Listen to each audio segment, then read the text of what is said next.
On y va donc pour la correction numéro 9, 50 et 53. Dans le numéro 9, on vous demande de reproduire la demi-droite graduée qui est ici, pardon, et de placer les points E d'abscisse 3 quarts, F d'abscisse 5 quarts, G d'abscisse 7 quarts, H d'abscisse 1 demi et I d'abscisse 3 demi. Alors on remarque évidemment que donc, toutes les abscisses sont des écritures fractionnaires et que là on n'a pas d'écriture fractionnaire sur notre demi-droite. Donc il va falloir d'abord dans un premier temps travailler un petit peu sur cette demi-droite et après placer les points en question. Donc sur cette demi-droite, on voit qu'on a un 0 ici, un 1 qui est ici. Donc ce qu'on peut faire, c'est essayer de rajouter des valeurs supplémentaires pour pouvoir se repérer correctement. Donc puisqu'on a 1, on peut essayer de placer 2. Donc on voit que entre 0 et 1, il y a 4 petits intervalles. Donc on va en chercher 4 nouveaux ici pour arriver à 2. Donc 2, il est là. Alors ça ne nous donne toujours pas d'écriture fractionnaire. Donc essayons de trouver à placer des écritures fractionnaires. Donc essayons de trouver la première qui est ici. Donc on sait qu'elle y est 4 fois entre 0 et 1. Donc du coup, on a ici, ça représente donc une part sur 4 en tout. Donc ici, on va avoir un quart. Alors ça va beaucoup nous aider parce que si on a un quart, on va pouvoir placer tous les points dont les abscisses sont exprimées avec un certain nombre de quarts. Donc E, par exemple, ici, c'est 3 quarts. Donc on voit qu'on en a 1, 2, 3. Voilà le point E. Je vais le mettre ici. Voilà le point E. F, c'est 5 quarts, donc là on était déjà à 3, puis 4, puis 5. Voilà F. G, donc 5, 6, 7 quarts. Alors pour H, l'histoire des quarts ne marche pas, donc il faut regarder, là on a 1 demi. Donc 1 demi, finalement c'est quoi? On prend notre segment de 1, qui est ici, et on le coupe en 2, et on prend une seule part. Donc voilà, ici 1 demi, H. Et puis 3 demi, c'est la même chose, mais on en prend 3 fois. Donc là on a 1 demi, 2 demi, 3 demi. Voilà l'abscisse du point I qui est ici. Donc on les avait dans cet ordre ici, H, E, F, I et G. Voilà pour le numéro 9. Alors pour le numéro 50, on vous demande d'associer à chacune des fractions qui est ici son écriture décimale. Alors avant de rentrer dans les détails de cet exercice, une petite remarque qu'on peut faire, c'est les fractions dont c'est une bonne chose de connaître l'écriture décimale automatique. Donc c'est pour les premiers entiers. Donc, il y a évidemment la fraction 1 sur 1, là c'est facile, c'est 1. L'autre qu'il faut bien connaître, c'est 1 demi. 1 demi, ça c'est 0,5. Ça, il suffit de poser la division. 1 tiers. Alors, un tiers, on l'a déjà vu dans un des exercices précédents, on peut garder en tête que c'est 0,333. Alors là, j'ai 1, là, j'ai 2, là, j'ai 3. Je vais continuer comme ça jusqu'à 5. 1 quart, ça, c'est 0,25. Et 1 cinquième, c'est 0,2. Donc ça, c'est bien ici. Ça, c'est bien de s'en rappeler par cœur. Voilà, ceux-là sont à connaître.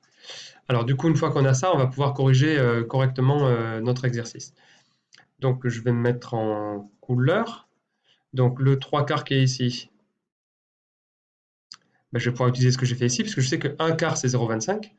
Donc 3 quarts, finalement, ça va me donner 0,75. Si maintenant je prends le 1 demi qui est ici. 1 demi, on l'a noté ici, 1 demi c'est 0,5. Il est donc ici. Si je prends 1 cinquième, qui est ici, donc on l'a vu ici, 1 cinquième c'est 0,2, donc 1 cinquième il est ici. Si je prends 3 cinquièmes, alors 3 cinquièmes c'est 3 fois plus que 1 cinquième. Et donc finalement si 0,2 je le multiplie donc par 3, et bien 3 fois 0,2 ça me donnait 0,6. Ou je peux simplement me dire que comme je sais que 1 cinquième c'est 0,2, 1 cinquième plus 1 cinquième plus 1 cinquième, c'est-à-dire 3 cinquièmes, c'est 0,2 plus 0,2 plus 0,2, c'est-à-dire 0,6. Et enfin, 1 quart, qui est ici, on l'a écrit ici, 1 quart c'est 0,25. Donc, il est là, voilà. Donc finalement, en connaissant bien cela, on peut en trouver beaucoup. Hein. Donc c'est intéressant de les avoir en tête. Dernier exercice, donc le numéro 53. Donc dans le numéro 53, on a trois fractions, 17 18e, 8 9e et 26 23e. On vous demande de les comparer. Et qu'est-ce qu'on peut faire? Alors ici, on vous rappelle qu'une fraction, c'est un nombre, donc c'est bien d'avoir une idée de l'écriture décimale de chacune de ces fractions. Donc on va poser les divisions, tout simplement, qui sont associées à ces trois fractions. Donc 17 18e. Alors, de 17, 18 ne rentre pas, hein, donc ça fait 0. Donc on va faire hop, moins 0. Tac. Donc ça fait 170. Alors 18, il rentre combien de fois dans 70? Eh bien, il rentre 9 fois. 9 fois. Alors pour le moment, on va en rester là, puisqu'on va voir si on a besoin de la continuer ou pas, la division un petit peu plus loin. Ce qu'on peut faire, c'est poser la division maintenant. 8 divisé par 9. Alors 8, ben, dans 9 ne rentre pas, donc ça fait 0. Donc 8 moins 0, ça fait 8. Là, on abaisse un 0 imaginaire, donc ça fait 80. Je mets ma virgule ici. Donc 9, ben, dans 80, il rentre 8 fois. 8 fois 9, ça fait 72. Donc après, là, il me reste 8. Donc moins 72, il reste 8. Alors, je pourrais évidemment continuer ma division ici, mais ce qui est intéressant, c'est que c'est pas la peine, parce qu'ici, j'ai 0,9, je sais que ça continue, et là, j'ai 0,8, et je sais que ça continue. Ben, je vais quand même pouvoir dire que 0,9, comme il est plus grand que 0,8, peu importe ce qu'il y a dans les pointillés ici, dans les pointillés ici, le résultat qui est ici sera toujours plus grand que le résultat qui est là. Donc finalement, cette fraction 17 18e est plus grande que 8 9e. On peut faire la même chose avec 26 23e.